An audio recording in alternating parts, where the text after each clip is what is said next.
네, 오늘은 웨스트민스터 소유리 문답 41문에서 44문을 같이 살펴보도록 하겠습니다. 41문, 제가 질문을 드릴 테니까 답을 한번 해보십시오.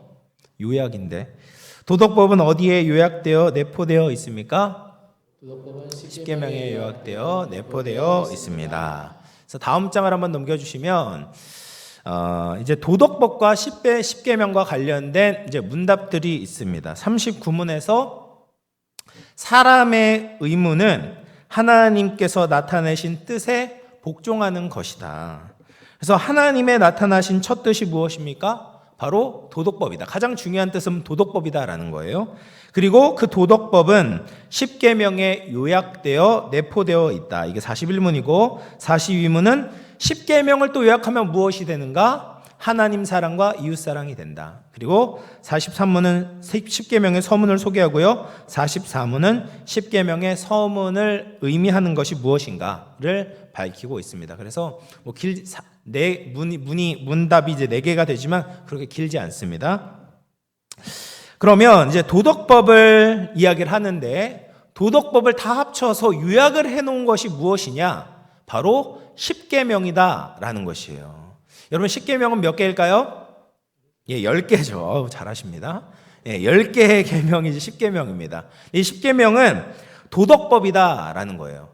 구약성경에 보면 많은 율법이 나오는데 그 대부분은 모세오경에 쓰여져 있습니다. 모세오경은 맨 앞에 5개, 모세가 쓴 5개의 성경을 모세오경이라고 그래요. 그래서 창세기, 출애굽기, 레위기, 민수기, 신명기에 율법의 거의 모든 내용들이 들어가 있습니다. 그리고 그 이후에 나온 책들이 율법이 나온다고 해도 이 앞에 있는 모세오경에 나와 있는 율법을 인용한 것에 불과합니다. 그래서 율법을 알기 위해서 우리가 모세오경을 알아야 되는 것이죠.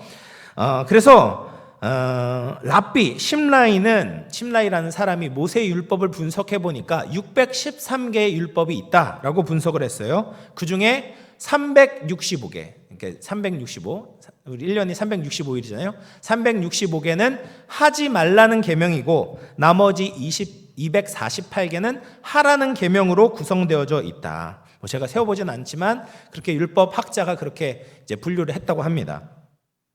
그래서 이 613개 율법에는 도덕법과 의식법과 시민법이 들어 있어요. 이것은 이제 지난주에 배우셨죠? 네, 배우셨을 거라고 믿습니다. 그래서 근데 10계명은 이 도덕법, 의식법, 시민법 중에 어디에 해당하냐면 도덕법에 해당한다라는 거예요. 여러분 이 의식법은 예수님이 오시면서 성취되어서 더 이상 의미가 없어진 게 의식법 아니겠습니까? 그 시민법도 그 당시 사회적인 문화나 상황에 필요한 것이기 때문에 지금 현재에서는 적용될 수가 없어요. 물론 그 안에 있는 정신이나 원리는 우리가 적용할 수 있겠지만 그것 자체로 우리에게 적용을 할 수가 없다라는 거예요. 그런데 도덕법은 그렇지 않다라는 거죠. 시대가 아무리 변한다고 해도 상황과 환경이 바뀐다고 해도 변하지 않고 우리가 지켜야 되는 것이 도덕법이다라는 거예요. 그런데 10계명은 바로 도덕법을 요약해 놓은 것입니다. 그렇기 때문에 10계명은 우리가 그대로 받아들이고 지켜야 되는 의무가 있다라는 것이죠. 그래서 10계명은 구약 시대의 그런 사람들만 지키는 계명이 아니에요. 현재 우리가 바로 여기에서 지켜야 될 계명이 10계명이다. 그래서 10계명은 하나님의 영원한 도덕법으로서 하나님의 영원한 성품을 알려줘서 신자들이 이것을 지킬 때 풍성한 성령의 열매를 맺을 수가 있는 것입니다. 자, 그러면 이제 42문을 같이 살펴보도록 하겠습니다. 42문 제가 질문해 보겠습니다. 10계명의 강령은 무엇입니까? 답해 보세요. 시작. 10계명의 강령은 우리의 마음, 목숨, 힘 그리고 뜻을 다하여 주 우리의 하나님을 사랑하는 것이고 또 우리의 이웃을 우리 자신처럼 사랑하는 것입니다. 여러분 도덕법을 요약한 것이 10계명이다라고 말씀을 드렸어요. 그런데 이 10계명을 한 번 더 요약하면 어떻게 될까?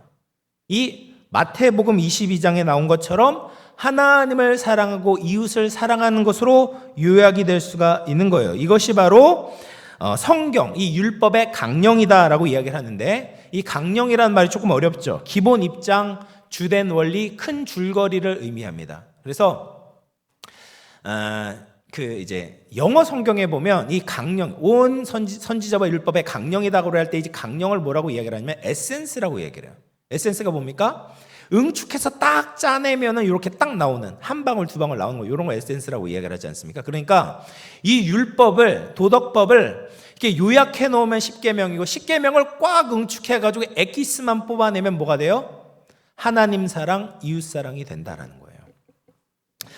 그래서 우리가 성경에 나오는 모든 율법을 우리가 하나님 사랑과 이웃 사랑의 관점에서 볼 줄 알아야 됩니다. 그래서 모든 율법은 다 이 두 개의 원리가 전제되어 있다라는 거예요. 그래서 율법은 절대로 가혹하거나 딱딱한 것이 아닙니다. 이 율법 안에는 하나님의 사랑이 담겨져 있어요. 그래서 따뜻하고요, 우리에게 자유를 주는 것이 율법이다라는 것입니다.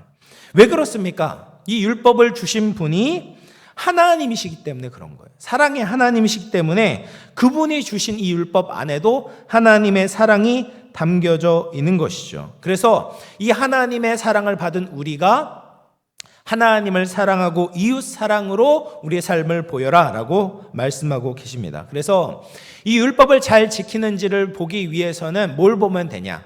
이 사람이 하나님을 정말 사랑하고 있는가?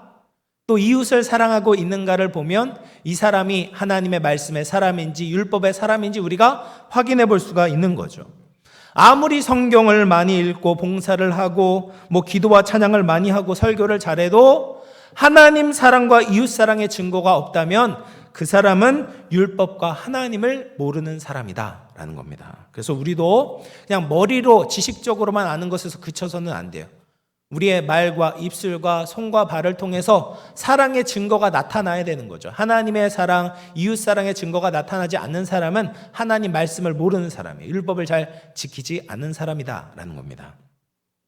자, 그리고 이제 43문, 44문을 같이 살펴보도록 하겠습니다. 43문, 제가 질문을 드릴게요.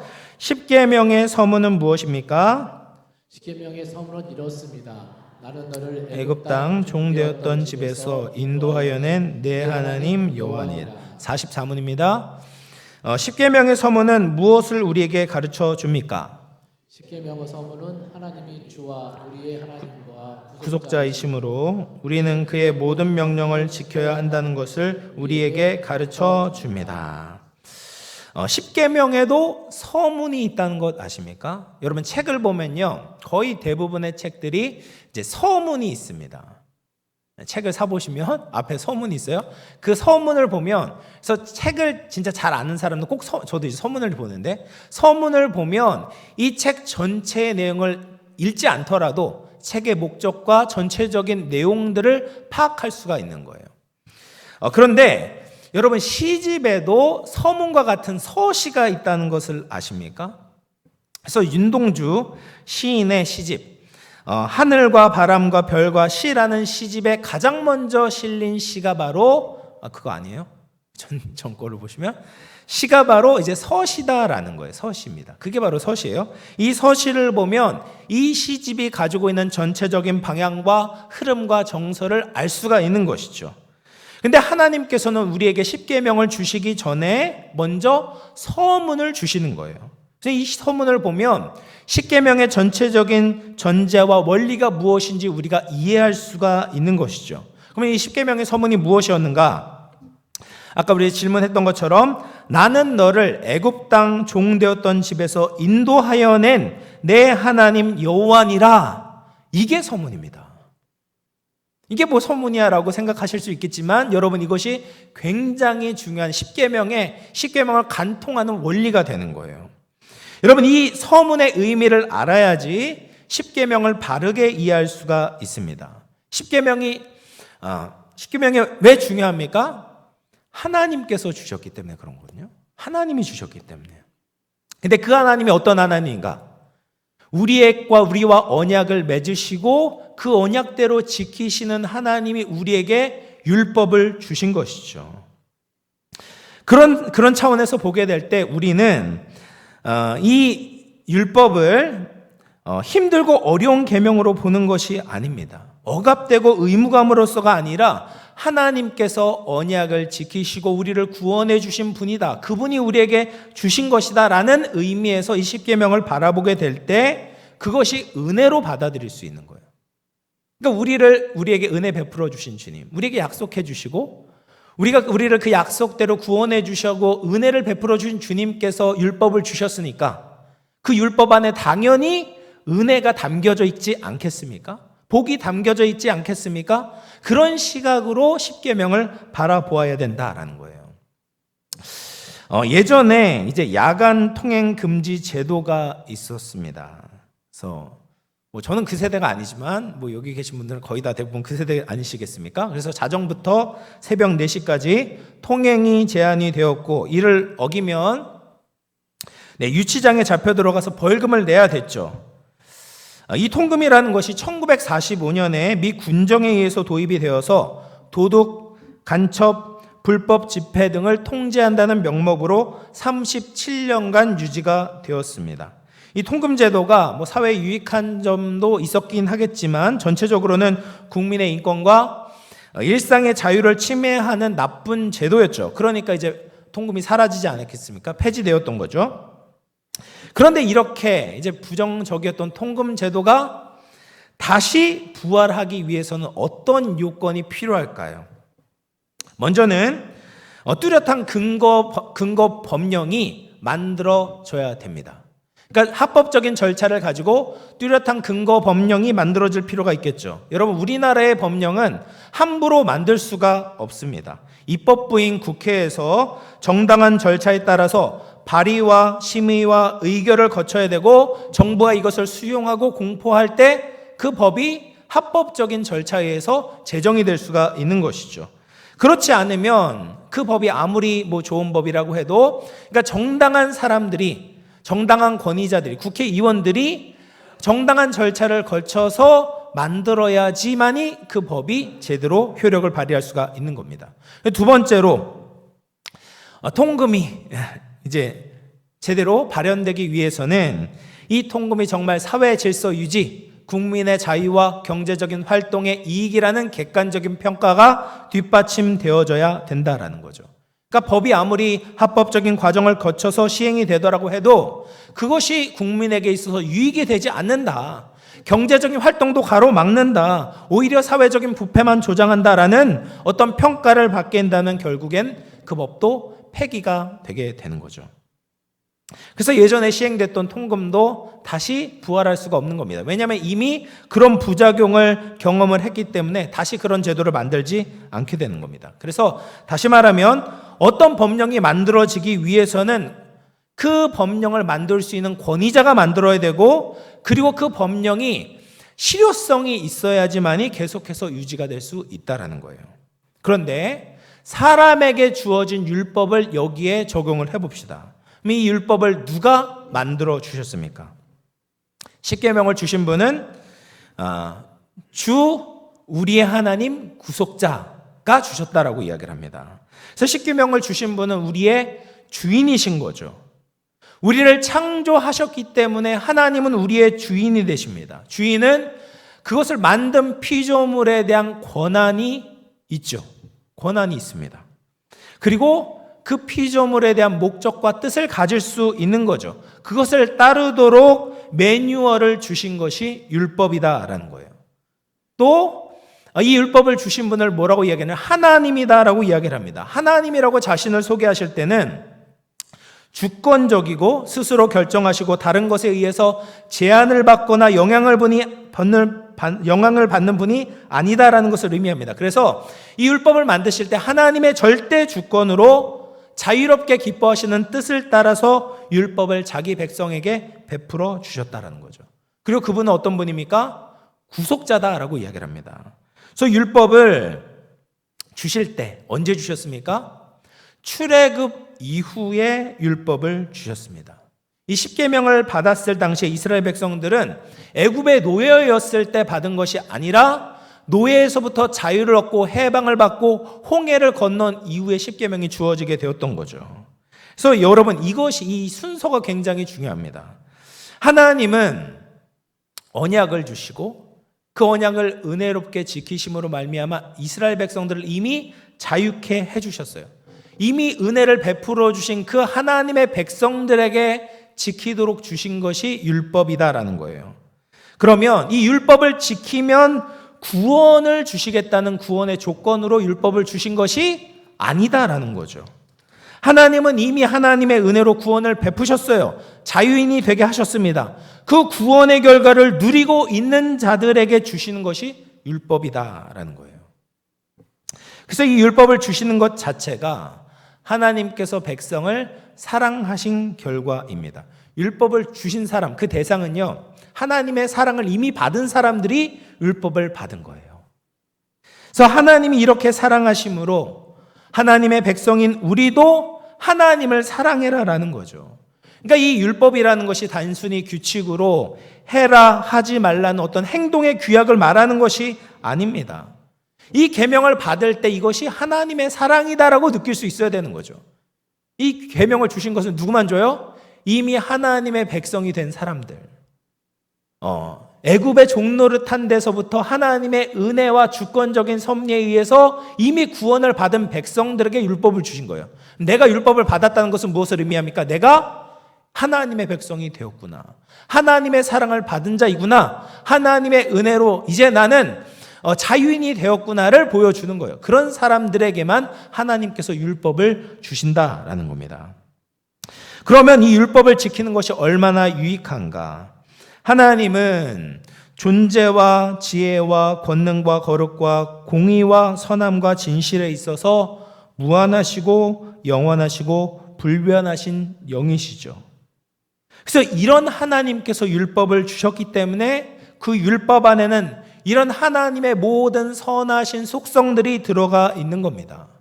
과거의 그 통금 제도는 소수의 장점과 함께 수많은 부작용이 있었지만 십계명은 지혜로우신, 무한히 지혜로우시고 전지전능하신 하나님께서 제정하신 것이기 때문에 단점이나 부작용이 전혀 없는 거예요. 장점만 있는 겁니다. 그리고 그것을 지키는 사람에게 하나님께서 지혜와 권능과 거룩과 공의를 주시는 겁니다. 그래서 이 십계명을 지키는 사람들은 시편 말씀과 같이 철을 따라 열매를 맺고 그 잎사귀가 마르지 않고 그가 하는 모든 일이 형통하게 되는 거죠. 믿으십니까? 하나님의 율법을 지키는 것은 그래서 복된 일인 거예요. 십계명은 실효성적인 측면에서 옳고 유익한 겁니다. 하나님이 십계명을 하나님의 사랑하는 자녀들에게 주신 것은 우리를 괴롭히기 위한 것이 아닙니다. 우리의 자유를 제한하기 위해서 주신 것이 아니에요. 하나님의 자녀들을 사랑하시기 때문에 십계명을 주신 겁니다. 십계명을 지키며 사는 사람들은 많은 유익을 누리게 됩니다. 그리고 십계명을 준수하는 가정과 사회는 또 좋은 가정, 좋은 사회를 이룰 수 있는 겁니다. 그러면 누가 지켜야 되겠습니까? 모든 사람들이 지켜야 되는 거죠. 어른뿐만 아니라 어린 아이들도 십계명을 지켜야 돼요. 그래서 부모된 우리들은 이 십계명이 왜 주어졌는지 우리 자녀들에게 잘 가르쳐줘야 되는 거죠. 이것은 우리의 자유를 억압하기 위한 것이 아니라 하나님께서 사랑해서 우리에게 준 거다. 이것을 지키기만 하면 하나님의 지혜와 권능과 하나님의 축복을 누릴 수 있다는 것을 잘 가르쳐줘서 하나님의 자녀답게 살아갈 수 있도록 그 길을 제시하는 것이 우리가 부모가 감당해야 되는 의무가 되는 것입니다. 그래서 이제 말씀을 마무리하겠습니다. 여러분, 하나님이 우리에게 도덕법을 주신 것은 이것을 가지고 우리를 괴롭히기 위해서가 아닙니다. 또 다른 사람을 이 도덕법을 가지고 판단하고 정죄하라고 우리에게 주신 것도 아닙니다. 하나님께서 사랑하셔서 구원하신 백성들에게 하나님의 뜻을 알려주신 거죠. 하나님께서 백성을 사랑하시고 하나님을 닮도록 인도해 주시기 위해서 이 율법을 우리에게 허락하신 것입니다. 하나님의 형상으로 창조된 인간이 하나님의 형상을 닮아가도록 하나님은 큰 은혜를 베풀어 주셔서 율법을 우리에게 주신 것입니다.